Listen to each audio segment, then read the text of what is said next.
Hey, what's going on, guys? Welcome to my latest video. And in this week's video, we're going to get into the top 5 matchups that I like to see in the sport of boxing. And jumping right into this list, at number 5 for the longest time, I was going to go with a rematch between Carl Froch and George Groves.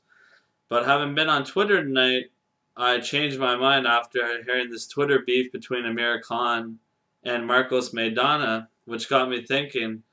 Great idea by Maidana, actually, that those two should fight and screw Floyd Mayweather's poll thing that he's doing.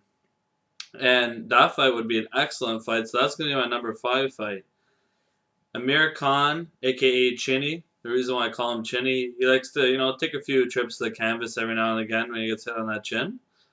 Versus Marcos Maidana. Marcos Maidana, we all know, is riding off a big high, beating Adrian No Problem Broner, or Adrian the Can Man Broner, you can call him. And yeah, so this would be an excellent fight. Amir Khan versus Marcos Maidana 2. The first fight, Amir Khan did win the fight.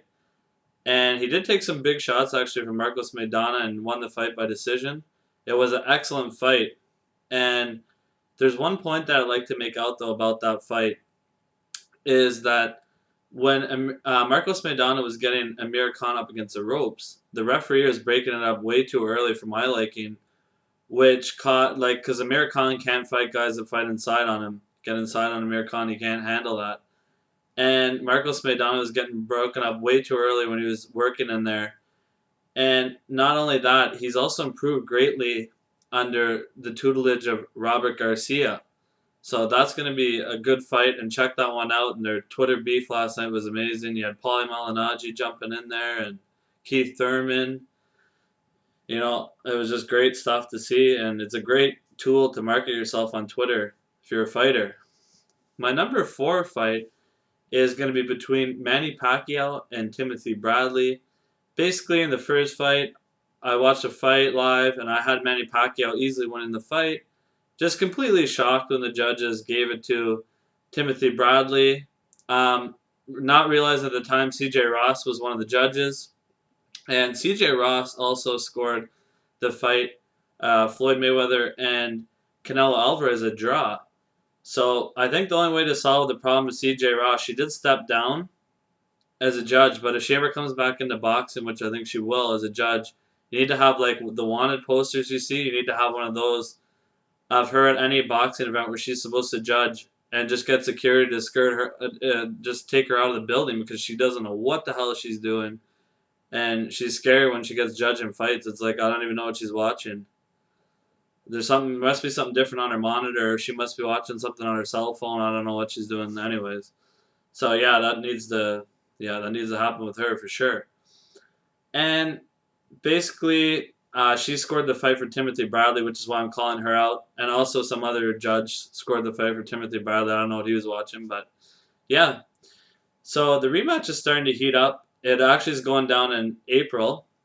And Timothy Bradley was saying that Manny Pacquiao doesn't have the killer instinct anymore that he once did. And Manny Pacquiao basically is saying he's going to throw a ton of punches, and Timothy Bradley's going to have to knock him out to beat him.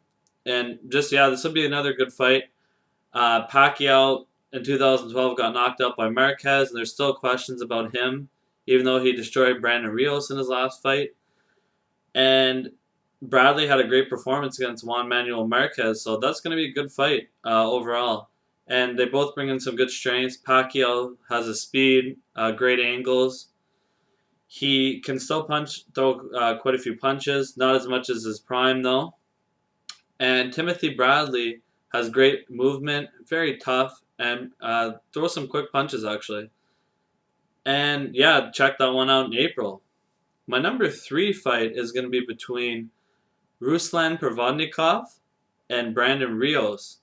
Ruslan Provodnikov is one of my favorite current fighters. This guy, I've never seen him in a boring fight yet. He is just a warrior, comes forward the whole fight, throws bombs, hard shots to the body, great conditioning, and very tough guy. You can't get him out of there. He just keeps coming at you the whole time. And he's a good guy to root for.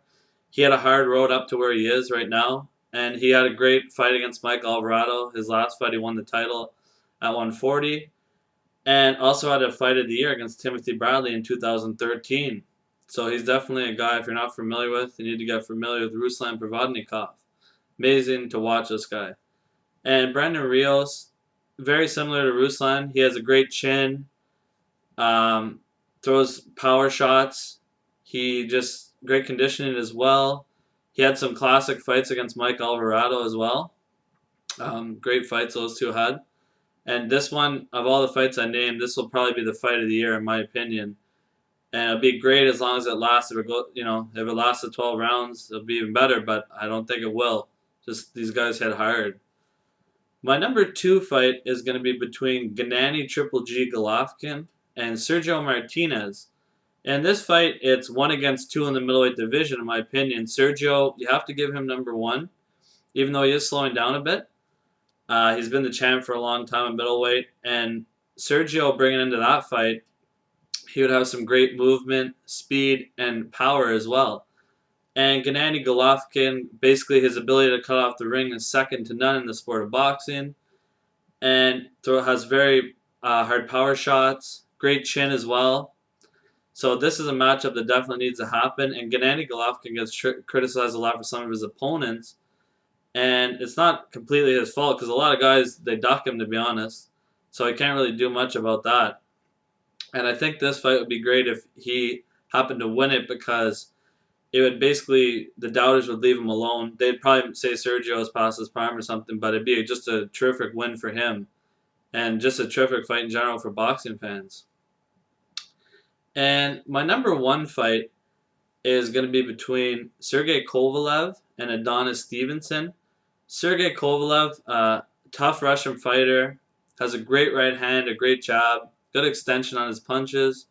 Adonis Stevenson, pretty fast, one-punch knockout power. You've seen that against Chad Dawson. This is a fight you can't blink. Just an excellent fight. I hope it gets made in Montreal. Just be outstanding to watch. And really just a great matchup. And also another thing is, give Sergey Kovalev credit if that fight happens, because he called out Adonis Stevenson in Adonis' adopted hometown of Quebec. There's a point to be made. And before we end this video, I want to give a shout out to my buddy Paul Mendez. He's fighting February 17th on Fox Sports. And he used to be a former sparring partner of Gennady Golovkin. Helped him out during the Macklin fight. So check that out, February 17th, Fox Sports, Paul Mendez. And thank you everyone for tuning in, checking out the video. I hope you liked it. Let me know what you think of those matchups. Who wins those matchups, guys? Thank you very much. Thanks for checking it out.